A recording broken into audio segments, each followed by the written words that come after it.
ఇక్కడే పుట్టి పెరిగిన. ఏవేవి సమస్యలు ఉన్నాయో కంపల్సరీ నేను ఇక్కడ గెలిచిన తర్వాత అవన్నీ చేస్తానని మీ అందరికీ మనస్ఫూర్తిగా హామీ ఇస్తున్నాను.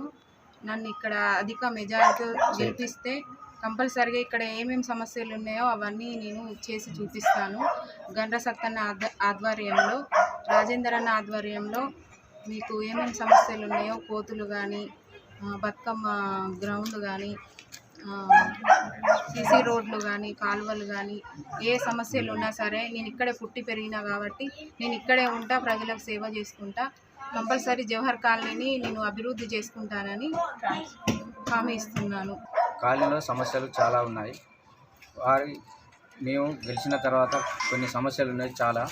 డ్రైనేజ్ కానీ, సీసీ రోడ్లు కానీ, శ్మశాన వాటిక కానీ, ఓపెన్ జిమ్ కానీ, బతుకమ్మ ఆట స్థలం కానీ, ఇందిరమ్మ ఇండ్లు, పింఛన్లు, ఇళ్ళ స్థలాలు అందుబాటులో ఉండి మీ సమస్యలు పరిష్కరిస్తామని మీ అమూల్యమైన ఓటుతో మమ్మల్ని గెలిపించండి. కారు గుర్తుకు.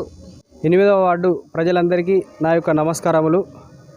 నా పేరు బెజ్జాల వంశీ. మా అమ్మగారు బెజ్జాల శ్యామల. 8వ వార్డు నుండి మున్సిపల్ కార్పొరేషన్ ఎలక్షన్స్లో భాగంగా పోటీ చేయడానికి సిద్ధంగా ఉన్నాము బీఆర్ఎస్ పార్టీ తరఫున. ప్రధానంగా మా కాలనీ ఒక చాలా పేద కాలనీ. మాకున్న సమస్యలు మొట్టమొదటిగా ఏంటంటే మాకు శ్మశాన వాటిక సమస్య ఉన్నది. శ్మశాన వాటిక సమస్య, ఒకవేళ ఎవరైనా వ్యక్తి చనిపోతే మేము ఇక్కడ నుండి 3 కిలోమీటర్ల దూరంలో ఉన్నటువంటి బాంబులగడ్డకి వెళ్ళి ఆడ కార్యక్రమాలు అనేది చేసుకోవడం జరుగుతుంది. ఎండాకాలం కానీ లేదా వర్షాకాలం కానీ చాలా ఇబ్బంది అవుతుంది ఏదైనా సమస్య వచ్చినా కూడా. మరియు ఈ యొక్క శ్మశాన వాటికను మేము ఒకవేళ మాకు అవకాశం ఇస్తే ఖచ్చితంగా జవహర్ నగర్ కాలనీకి అటు సైడు ఫారెస్ట్ సైడు ఒక 100 ఎకరాల భూమి ఉన్నది.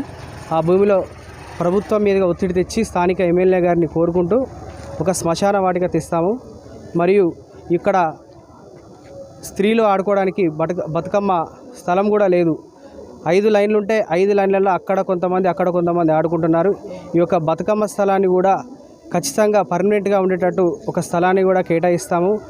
మరియు ఇదే కాలనీలో సులభ్ కాంప్లెక్స్, సులభ్లు చాలా ప్రాబ్లం ఉన్నాయి.